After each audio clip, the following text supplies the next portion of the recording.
of the deal that's happening right now on Capitol Hill to end the government Well, it shutdown? depends what deal we're talking about. But if it's a deal I heard about, that's certainly, they want to change the deal a little bit. But I would say so. I think based on everything I'm hearing, they haven't changed anything. And we have support from enough Democrats. And we're going to be opening up our country. It's too bad it was closed, but we'll be opening up our country very quickly. Mr. President, that deal does reverse the mass firings your administration put through during the shutdown. Did you sign off on that, and will you abide by that if this passes? Well, I will be. I'll abide by the deal. The deal is very good. We're not going to be giving $1.5 trillion to people that came in from jails and from, the gangs and drug dealers and all of these others that they wanted to be given health care, which would have hurt our health care system. I hope that we're going to be able to have a health care where Lindsay and I were discussing it, Jim and I were discussing it, and Katie, we discussed it. We want a health care system where we pay the money to the people instead of the insurance companies. And I tell you, we're going to be working on that very hard over the next short period of time, where the people get the money. We're talking about trillions and trillions of dollars where the people get the money. Yes, please. Syria President, sir, could you update us on your meeting? Did you come to any agreements? Say it? With the leader of Syria you had earlier, did you come to any agreements today? Well, I've had an agreement with him. He's a very strong leader. He comes from a very tough place, and he's a tough guy. I liked him. I get along with him, the new president of Syria. And we'll do everything we can to make Syria successful, because that's part of the Middle East. We have peace now in the Middle East, first time that anyone can remember that ever happening. And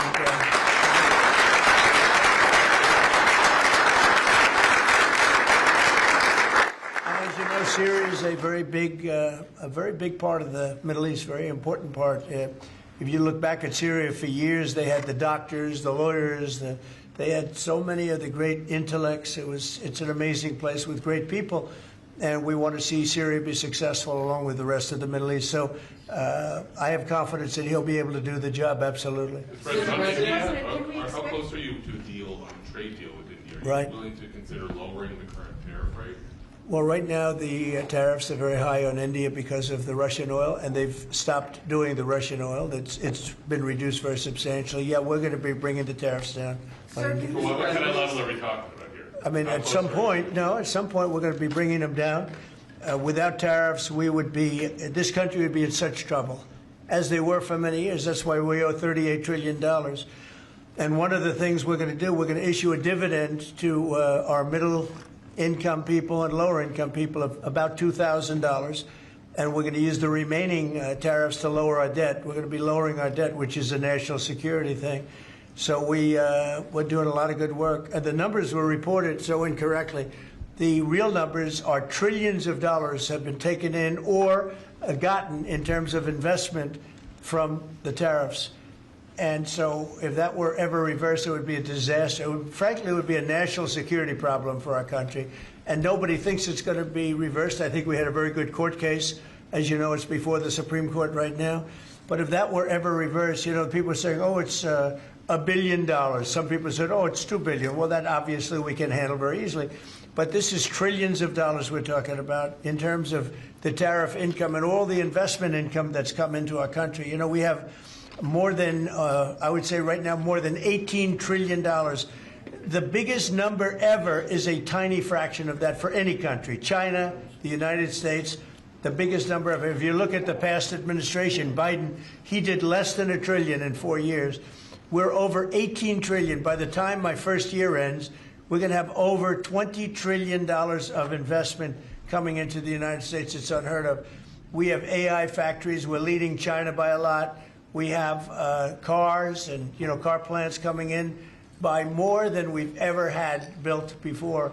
All of that would go away if we lose the tariff case. So all of it would go away. So they're not giving the right numbers. There would be an economic disaster. It would be a national security disaster if we lost the case in the Supreme Court. Daniel? President, back to that tariff Yes. rebate. This is an idea that you've been talking about for months. This is going to directly and positively impact millions of Americans.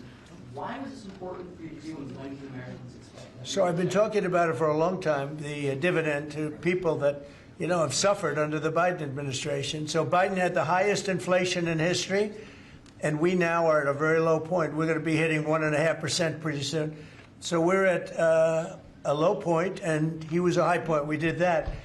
Food prices are way down. It's all coming down. And the biggest decrease, of course, is energy. And, you know, as goes energy, goes everything else. Because when energy comes down, the oil, the electric, I think you're going to see $2 gasoline or something very close to that. In fact, we're already in the twos. But I think you're going to be seeing very soon $2 gasoline. That's like the equivalent of a massive tax cut. But in addition to that, the great big beautiful bill gives you a very, very big tax cut. And then you have no tax on tips, no tax on Social Security, and no tax on overtime for the middle income and for even, frankly, anybody. But you have no tax, and the no tax on tips has turned out to be a tremendous thing. But when you think no tax on tips, no tax on overtime, and no tax on Social Security for our seniors, it's the great big beautiful bill, which has been mischaracterized, but now people they don't want to talk about it because it's so good, the enemy, because it's so good for everybody. It's the greatest piece of legislation ever passed in the history of our country in terms of size. And hence they call it the big beautiful bill, or the one big beautiful. I call it the great big beautiful bill. It's an amazing bill for the middle class. It's an amazing bill for jobs. We've never passed anything like it. And in my first administration, so we had the greatest economy. Everything was good, but we're really outdoing it this time because we have investments coming in largely because of tariffs, and I think because of November 5th, the election result. But we have investments coming in like we've never had before. The deal Mr. President, on Syria. Please, behind you. Caitlin, behind you. Thank you, Caitlin. On Syria, can we expect an announcement on a pact between Syria and Israel, or an announcement on them joining the anti-ISIS? Yeah, you can expect some announcements on Syria. We want to see Syria become a country that's very successful, and I think this leader can do it. I really do. I think this leader can do it. And people said he's had a rough past. We've all had rough pasts. But he has had a rough past, and I think, frankly, if you didn't have a rough past, you wouldn't have a chance. He gets along very well with Turkey, with President Erdogan, who's a great leader. Erdogan's a great leader and very much in favor of what's happening in Syria. We have to make Syria work. Syria is a big part of the Middle East. And I will tell you, I think it is working and really well. We're working also with Israel on, getting along with Syria, getting along with everybody. And that's working amazingly. As you know, Hamas has given us back numerous bodies. It sounds pretty gruesome, but it's something the parents want more than if their son had been living. Hard to believe. I've seen all of the parents, so many of the parents, and getting back the body of their son, their dead son, is as vital to them, as important to them, as if the boy was generally the boy was alive. And as you know, over the last 4 or 5 days, we've gotten a lot of the additional bodies that they said they were going to. They've worked very hard to do that. So we have peace in the Middle East. It's a great thing, and nobody's ever seen anything quite like it.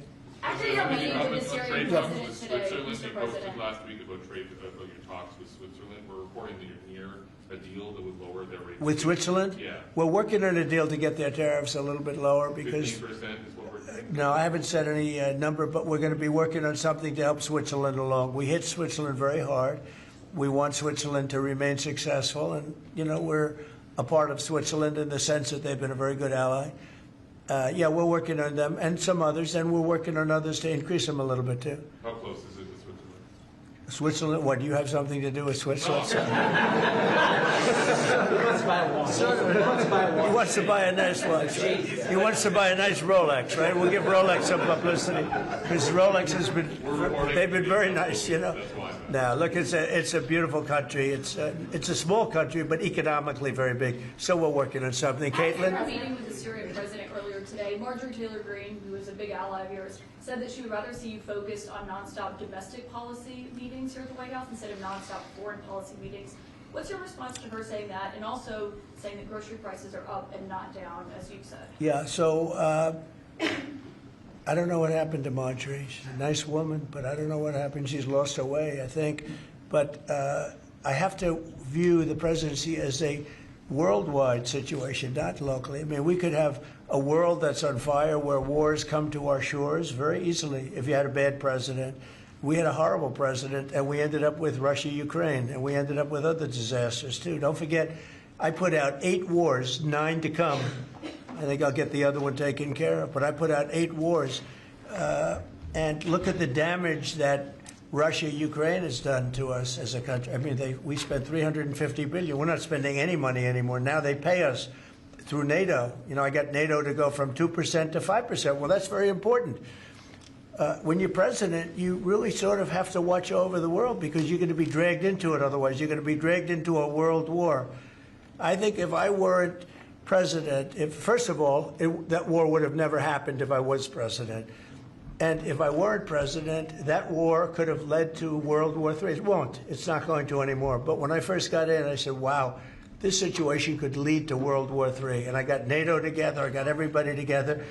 But with all of that, I passed a great, big, beautiful bill, which is the biggest tax cuts in the history of our country. So when somebody like Marjorie Taylor Greene, who's now catering to the other side, I don't know what, I guess she's, got some kind of an act going, but I'm surprised at her.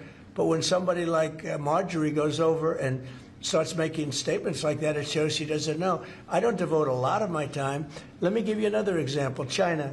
China was going to hit us with rare earth. Now, everybody says, oh, what does that mean? Magnets.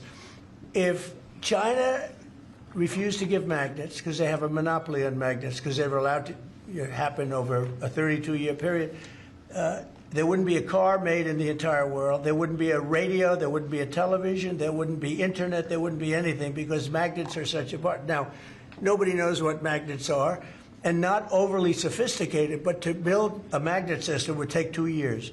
So if I weren't able to say to China, look, if you're going to do that to us, we're going to charge you 158% tariff. It was 100% on top of 58%. And China called up immediately and said, we will make peace. And we made peace. We made a great deal. We made an unbelievable deal. China's paying tariffs to the United States, not the United States paying tariffs to China, which has always been the way it was. Nobody can believe these deals. But so when somebody makes a statement about he's devoting time to the world, well, the world is the United States, because if the world's in trouble or if the world is ripping us off, the world was ripping us off before I came here. Europe was getting massive tariffs. They were sending us 9-10 million cars a year. We were sending them none. They were not taking our agriculture. We were taking massive amounts of their. It was so unfair. Now we have a deal where $950 billion is coming into the United States because of me and because of tariffs. So if I don't do all these things, our country is doing very poorly. So, it's easy to say, oh, don't worry about the world. But the world is turning out to be our biggest customer. The world was on fire. And we could have been in that fire very easily if you didn't have a president that knew what he was doing. Can you guarantee to Americans that travel is going to go back to normal once the government... That travel is? Oh, yeah. It'll go better than normal. You know why? When the government reopens. Yeah, sure. It'll be much better than normal because we're buying the most sophisticated avionics and, technology for our control towers. And we didn't have that. We had a guy named Buttigieg. Edge, they say is the best way. Just say 2 edges, like off the edge of a cliff, which is where they were taking us, by the way.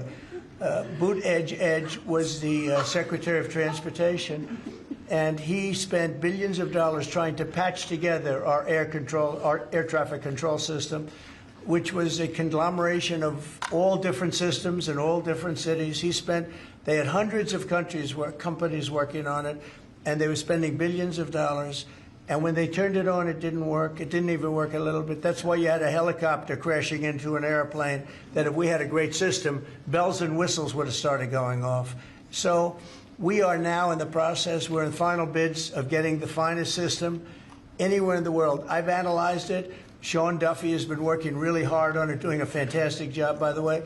And over the next 2 or 3 weeks, we'll be handing out the finest air traffic control system anywhere in the world. All the towers will be equipped. They were going copper wire into glass wire into other types of wire. And if you knew anything, copper wire doesn't work with glass. Glass doesn't work with other substances. And they spent billions of dollars, and when they turned it on, nothing happened. Okay? We're getting the most sophisticated, all brand new, all brand new. Every control tower will have the same exact system. It'll be the most sophisticated system by far in the world. And what we've done is we've looked around other countries and we've taken the absolute best systems in every different form, because there are different. You have lots of different companies like IBM and Raytheon and a lot of great companies. They're all bidding, and we're going to pick the best one, and it'll get built relatively quickly, and we are going to have the greatest air traffic control system anywhere in the world. Thank you very much, everybody. Thank you. Thank you.